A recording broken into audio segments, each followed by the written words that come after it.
All right, everyone. Welcome to Hot Lap Hot Takes. I'm your host, Eric. I'm the multimedia producer here at Autoblog. What this is every week we're going to be doing this with an Autoblog editor. Today, we're joined by Joel Stocksdale, our news editor. Basically, what we're going to be doing is Joel is going to be doing one lap around the Nurburgring in Forza Motorsport 7, while we pretty much just chat about the automotive news of the past week, get any of Joel's hot takes, and on top of that, we're going to see if Joel can set a new record. We're keeping the times for everyone who does a lap. For instance, the reigning champ is John Snyder last week in the WRX STI Fast and Furious edition.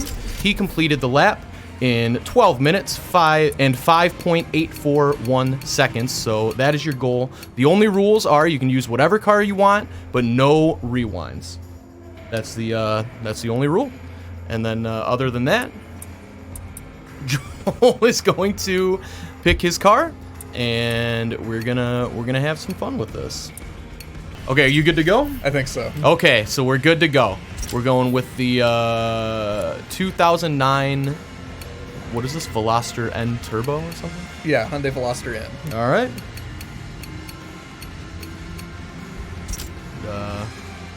Just go to it. So I'm very excited to. Everybody watching this is probably going to know the big news that happened this past week was Bronco. Wait, there was Bronco news? What? I didn't notice. But I do want to get your thoughts on a few other things before we drive into Bronco in case it takes us to the end. But we will be getting to Bronco, so don't worry, anybody watching. Let's start that race.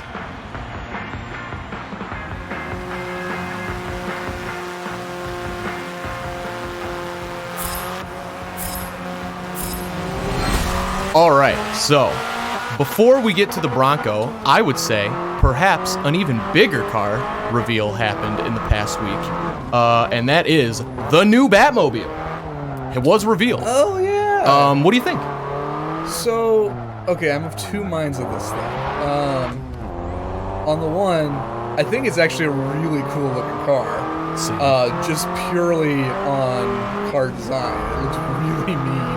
I like that it's mid-engined and has almost a little bit of a trophy truck look to it. But, and we kind of discussed this in the office a little bit, I feel like it doesn't really fit as like the Batmobile. Okay. I feel like it looks actually almost a little bit kind of anonymous.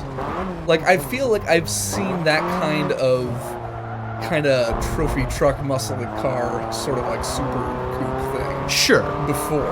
I mean, it looks like if Batman was Dom Toretto. Yes. But do you think that might work in a Batman movie where it's kind of like a realistic, gritty, like set in the 70s type thing? Or would you still want to see more, you want it to be more Batman? I'd still like to see it just a little bit more insane. Okay. One of the things is that, like, well, I mean, the thing about Batman is that Bruce Wayne's superpower is that he's freaking rich. He has all the money. True. And he has all the resources from Wayne Enterprises. Like, I mean, that was such a key thing in the Christopher Nolan Batman movies. I mean, like, the Batmobile was a shelved, like, military vehicle. Because that was something that, like, Wayne Enterprises had. Oh, no. Overshot that a little bit. Boy, it is, it's trickier to do a lap when you're, like, trying to think about other things, and... I love it. I love that little extra challenge. All right, yeah, any other thoughts about the Batmobile? Yeah, I mean, I feel like it just looks like a really cool, fast car, not necessarily, like really a crime-fighting kind of car. Gotcha. Yeah, no, I definitely know what you mean. God, I'm misremembering. Do you remember if it has a top? Yeah, it does have a top. All right, I thought it would be really cool if it didn't have a top and just his cape was like the top. but anyways, and actually, one of the other things, there was a lot of speculation because in the photos you can see kind of the engine in the back. Yeah. And and all of us in the office, we were spending a lot of time trying to figure out what the heck is this engine in the back of the car, because it looks kind of like it could exist. Yeah. But the longer we looked at it, we were like, something's just not quite right about this. It was like the gap between like each cylinder bank was like too big, and there was this weird like jet turbine thing in the middle that didn't really make sense if it was a piston engine. But it was tough because like it's so detailed and it looks like it could be real. Yeah, it looks cool. I mean, yeah, it's a cool looking car. It's really well executed. I don't think it's quite Batman-y enough. All right, but it's cool, and I'm looking forward to the movie. All right, hot take. There we go. Question number 2: should the Porsche 911 go hybrid? The reason I'm asking this is because apparently there's been some public disagreement between Porsche executives whether or not it should or will happen. It seems like it's probably going to happen by 2023. But should it? Is my question to you.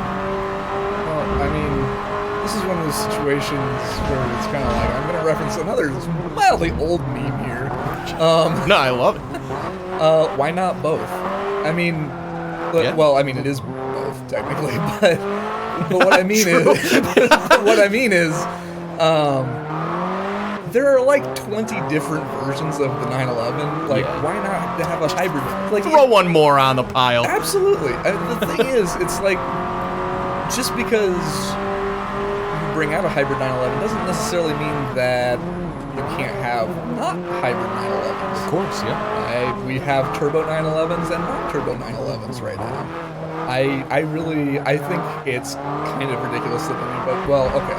The Porsche community, especially when it comes to the 911, are pretty serious traditionalists. They get mad when things change. Yes. So I guess I get why there would be some frustration, but I think it's kind of silly. And the thing is, I mean, you can make a hybrid drive really great. It's just that it's usually technology that's just used to make already efficient cars more efficient. Totally. I mean, there are cooler hybrids.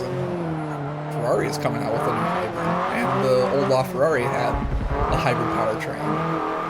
Hybrids can be cool. And I mean, Porsche knows how to make a car cool and drive extremely well. I think a Porsche hybrid would be on. Well, I've driven Porsche hybrids. What am I talking about? I've driven the Panamera and Cayenne hybrids. They're great cars. Like, bring on the hybrid 911. And I mean, still keep around some of the just conventional internal combustion ones too, just because. Yeah, I mean, of course. Variety is the spice of the 911 lineup.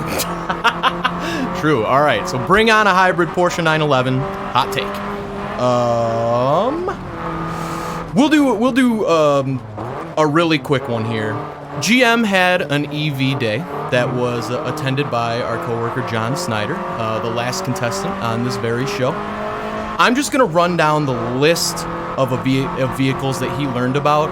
And if you have anything that you want to say that excites you, or you're like, geez, I'm done with this, just let me know. Actually, so here, I think I've got something on my mind already. I love it. It's All not right. Specifically electric related, but it is related to this news. All right, I love it. So here are the vehicles that John saw during GM's EV Day: a Cadillac Lyriq crossover, a Chevy electric midsize crossover, a Buick electric midsize crossover, a Buick small electric crossover, Cadillac large electric SUV, GMC Hummer electric pickup, GMC Hummer electric SUV, updated Chevy Bolt EV, Chevy Bolt EUV.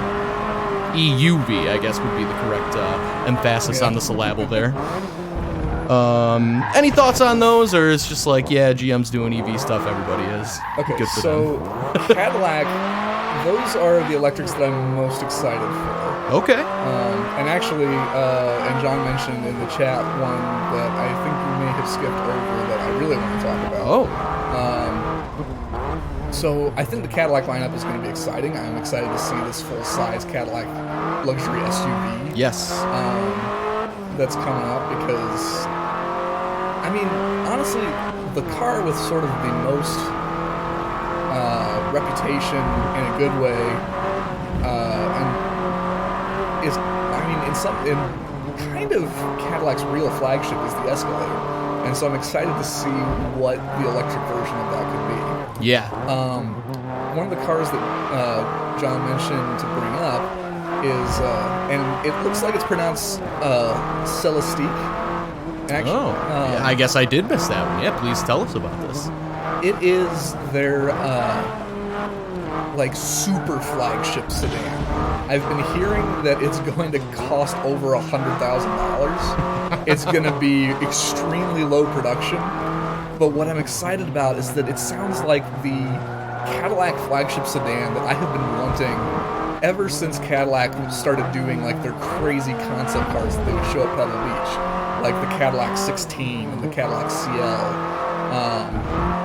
Basically a really low, really long, like old school Cadillac, just electric.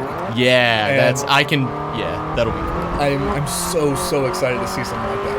A little bit sad that it's going to be something that will probably never depreciate to a point where I could own one. But I'm super excited about that.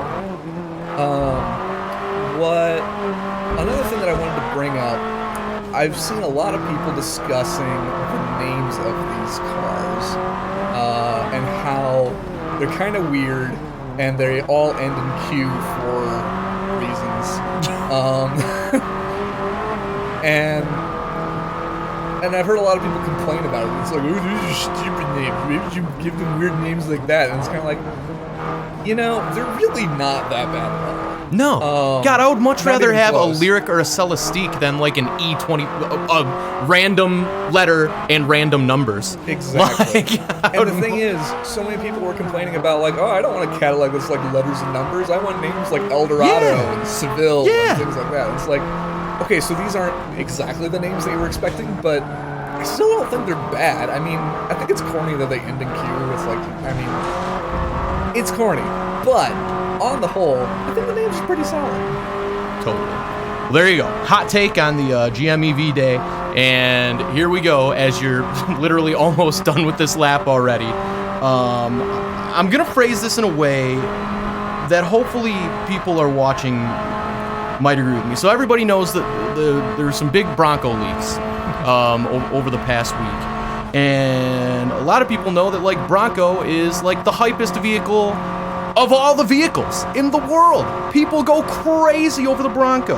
My question is, how is this not just a Jeep, and why should the layman care? Like, why is the Bronco so beloved over other vehicles that, to laymen, look identical in every way? What's special about the Bronco?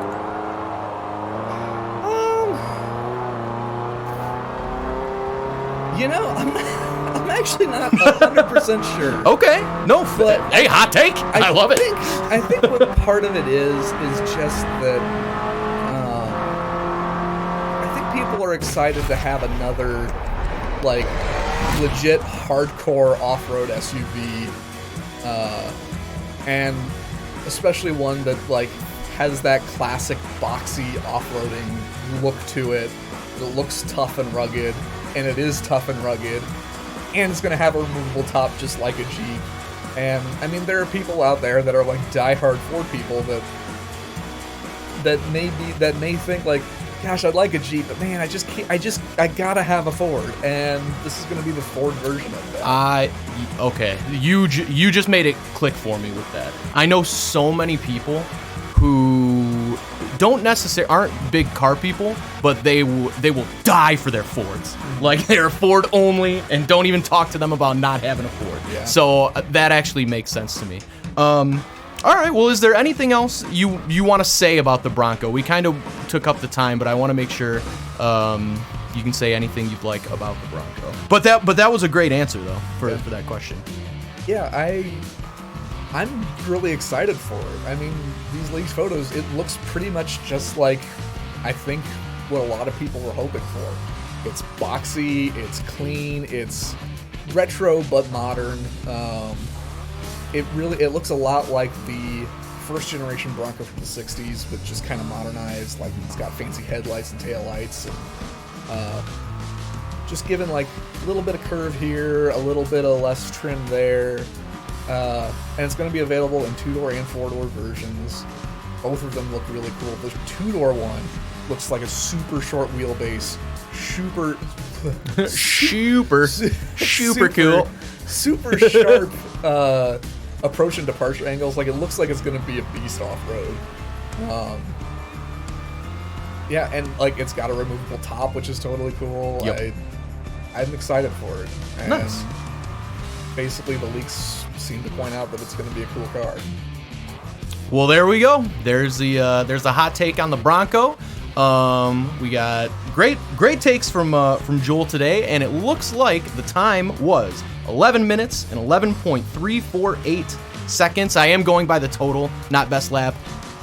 I don't understand why.